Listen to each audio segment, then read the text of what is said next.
President Faust, members of the Harvard Corporation and the Board of Overseers, members of the faculty, proud parents, and above all, graduates. The first thing I would like to say is thank you.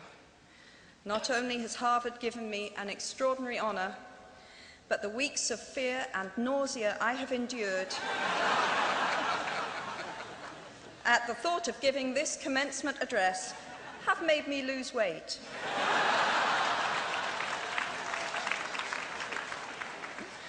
A win-win situation.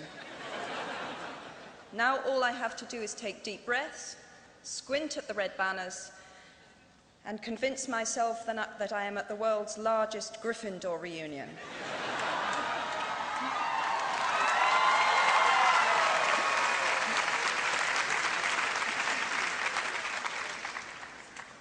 Delivering a commencement address is a great responsibility, or so I thought, until I cast my mind back to my own graduation. The commencement speaker that day was the distinguished British philosopher, Baroness Mary Warnock. Reflecting on her speech has helped me enormously in writing this one, because it turns out that I can't remember a single word she said.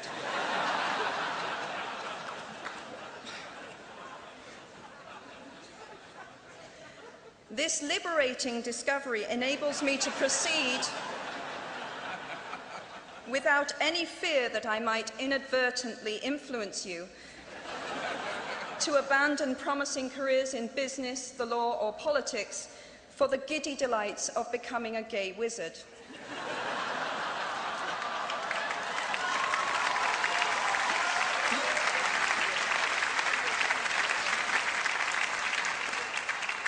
You see, if all you remember in years to come is the gay wizard joke, I've come out ahead of Baroness Mary Warnock.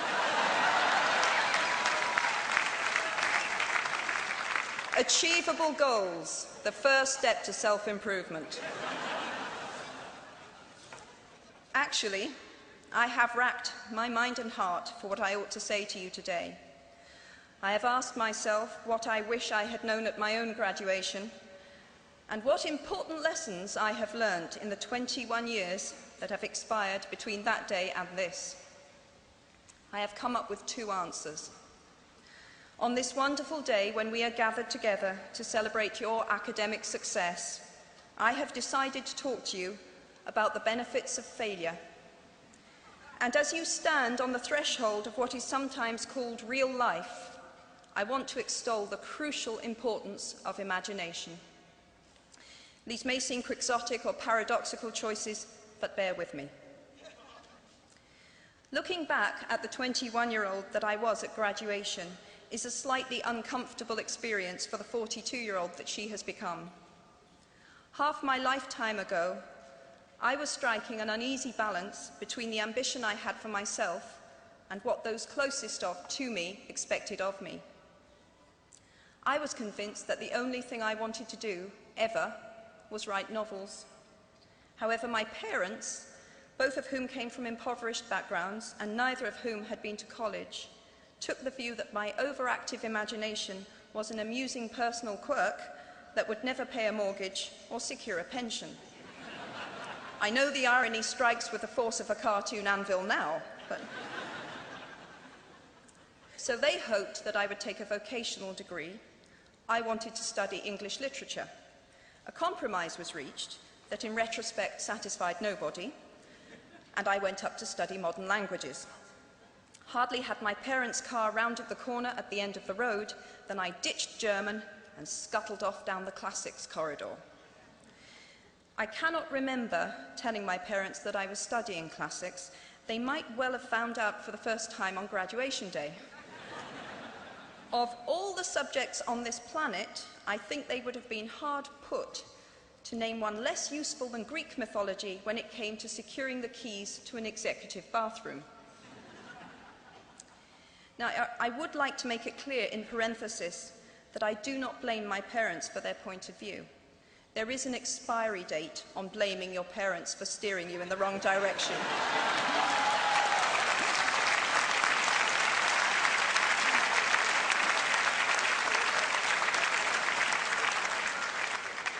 The moment you are old enough to take the wheel, responsibility lies with you. What is more, I cannot criticize my parents for hoping that I would never experience poverty. They had been poor themselves, and I have since been poor, and I quite agree with them that it is not an ennobling experience. Poverty entails fear and stress, and sometimes depression. It means 1,000 petty humiliations and hardships. Climbing out of poverty by your own efforts, that is something on which to pride yourself, but poverty itself is romanticized only by fools. What I feared most for myself at your age was not poverty, but failure. At your age, in spite of a distinct lack of motivation at university, where I had spent far too long in the coffee bar writing stories and far too little time at lectures, I had a knack for passing examinations, and that, for years, had been the measure of success in my life and that of my peers. Now, I am not dull enough to suppose that because you are young, gifted, and well-educated, you have never known heartbreak, hardship, or heartache. Talent and intelligence never yet inoculated anyone against the caprice of the fates, and I do not for a moment suppose that everyone here has enjoyed an existence of unruffled privilege and contentment. However, the fact that you are graduating from Harvard suggests that you are not very well acquainted with failure. You might be driven by a fear of failure quite as much as a desire for success. Indeed, your conception of failure might not be too far removed from the average person's idea of success. So high have you already flown. Ultimately, we all have to decide for ourselves what constitutes failure. But the world is quite eager to give you a set of criteria if you let it. So I think it fair to say that by any conventional measure, a mere 7 years after my graduation day, I had failed on an epic scale. An exceptionally short-lived marriage had imploded, and I was jobless, a lone parent, and as poor as it is possible to be in modern Britain without being homeless. The fears that my parents had had for me and that I had had for myself had both come to pass. And by every usual standard, I was the biggest failure I knew. Now, I'm not going to stand here and tell you that failure is fun. That period of my life was a dark one, and I had no idea that there was going to be what the press has since represented as a kind of fairy tale resolution. I had no idea then how far the tunnel extended, and for a long time, any light at the end of it was a hope rather than a reality. So why do I talk about the benefits of failure? Simply because failure meant a stripping away of the inessential.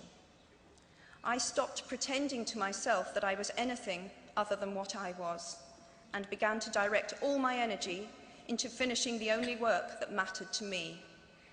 Had I really succeeded at anything else, I might never have found the determination to succeed in the one arena where I believed I truly belonged. I was set free because my greatest fear had been realized, and I was still alive, and I still had a daughter whom I adored, and I had an old typewriter and a big idea. And so rock bottom became the solid foundation on which I rebuilt my life. You might never fail on the scale I did, but some failure in life is inevitable. It is impossible to live without failing at something, unless you live so cautiously that you might as well not have lived at all, in which case you fail by default.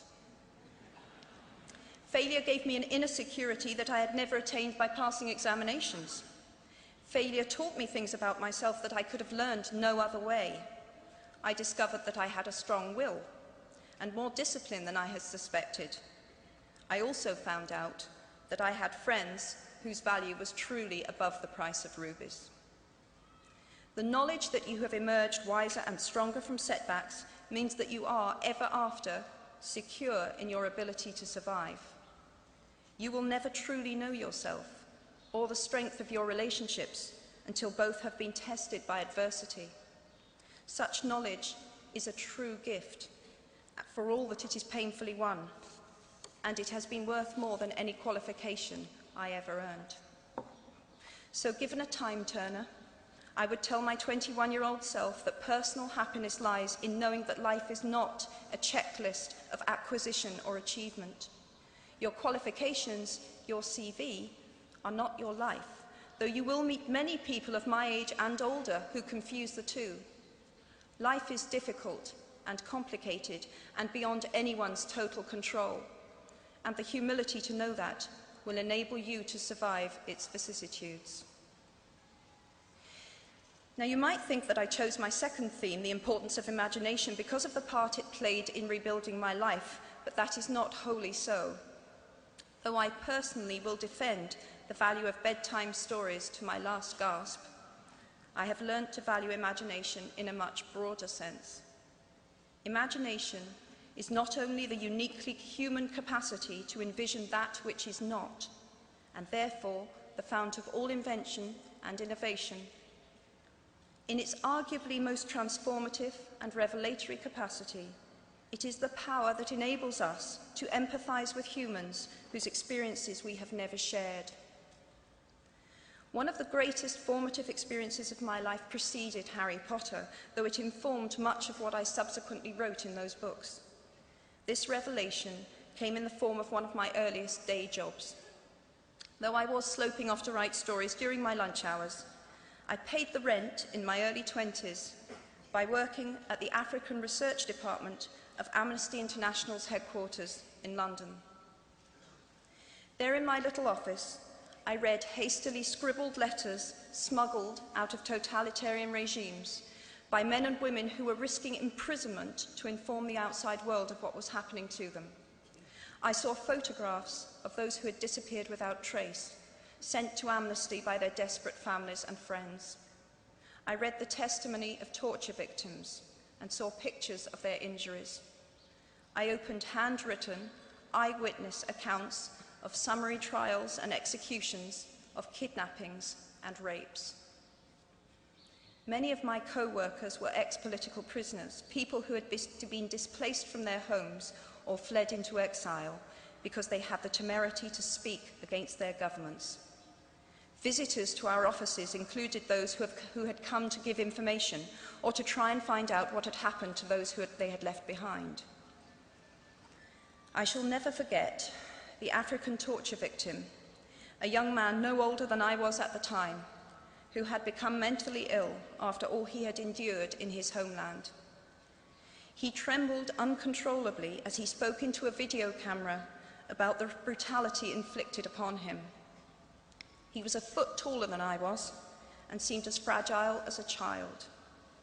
I was given the job of escorting him back to the underground station afterwards, and this man, whose life had been shattered by cruelty, took my hand with exquisite courtesy and wished me future happiness. And as long as I live, I shall remember walking along an empty corridor and suddenly hearing, from behind a closed door, a scream of pain and horror such as I have never heard since. The door opened, and the researcher poked out her head and told me to run and make a hot drink for the young man sitting with her. She had just had to give him the news that in retaliation for his outspokenness against his country's regime, his mother had been seized and executed. Every day of my working week in my early 20s, I was reminded how incredibly fortunate I was to live in a country with a democratically elected government, where legal representation and a public trial were the rights of everyone. Every day, I saw more evidence about the evils humankind will inflict on their fellow humans to gain or maintain power. I began to have nightmares, literal nightmares, about some of the things I saw, heard, and read. And yet, I also learned more about human goodness at Amnesty International than I had ever known before. Amnesty mobilises thousands of people who have never been tortured or imprisoned for their beliefs to act on behalf of those who have. The power of human empathy leading to collective action saves lives and frees prisoners. Ordinary people whose personal well-being and security are assured join together in huge numbers to save people they do not know and will never meet. My small participation in that process was one of the most humbling and inspiring experiences of my life. Unlike any other creature on this planet, human beings can learn and understand without having experienced. They can think themselves into other people's places. Of course, this is a power, like my brand of fictional magic, that is morally neutral. One might use such an ability to manipulate or control, just as much as to understand or sympathize. And many prefer not to exercise their imaginations at all. They choose to remain comfortably within the bounds of their own experience, never troubling to wonder how it would feel to have been born other than they are. They can refuse to hear screams or peer inside cages. They can close their minds and hearts to any suffering that does not touch them personally. They can refuse to know. I might be tempted to envy people who can live that way, except that I do not think they have any fewer nightmares than I do. Choosing to live in narrow spaces leads to a form of mental agoraphobia, and that brings its own terrors. I think the willfully unimaginative see more monsters. They are often more afraid. What is more, those who choose not to empathize enable real monsters, for without ever committing an act of outright evil ourselves, we collude with it through our own apathy. One of the many things I learned at the end of that classics corridor down which I ventured at the age of 18 in search of something I could not then define was this, written by the Greek author Plutarch: "What we achieve inwardly will change outer reality." That is an astonishing statement, and yet proven 1,000 times every day of our lives. It expresses in part our inescapable connection with the outside world, the fact that we touch other people's lives simply by existing. But how much more are you, Harvard graduates of 2008, likely to touch other people's lives? Your intelligence, your capacity for hard work, the education you have earned and received, give you unique status and unique responsibilities. Even your nationality sets you apart. The great majority of you belong to the world's only remaining superpower. The way you vote, the way you live, the way you protest, the pressure you bring to bear on your government has an impact way beyond your borders. That is your privilege and your burden. If you choose to use your status and influence to raise your voice on behalf of those who have no voice, if you choose to identify not only with the powerful but with the powerless, if you retain the ability to imagine yourself into the lives of those who do not have your advantages, then it will not only be your proud families who celebrate your existence, but thousands and millions of people whose reality you have helped change. We do not need magic to transform our world. We carry all the power we need inside ourselves already. We have the power to imagine better. I am nearly finished. I have one last hope for you, which is something that I already had at 21. The friends with whom I sat on graduation day have been my friends for life. They are my children's godparents, the people to whom I've been able to turn in times of real trouble, people who have been kind enough not to sue me when I took their names for Death Eaters.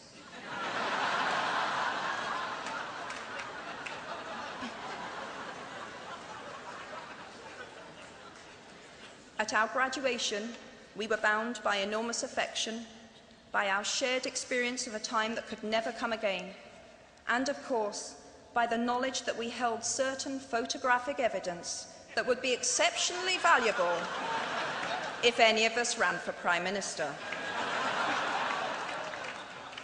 So today, I wish you nothing better than similar friendships, And tomorrow, I hope that even if you remember not a single word of mine, you remember those of Seneca, another of those old Romans I met when I fled down the classics corridor in retreat from career ladders in search of ancient wisdom.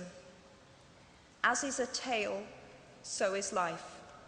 Not how long it is, but how good it is what matters. I wish you all very good lives. Thank you very much.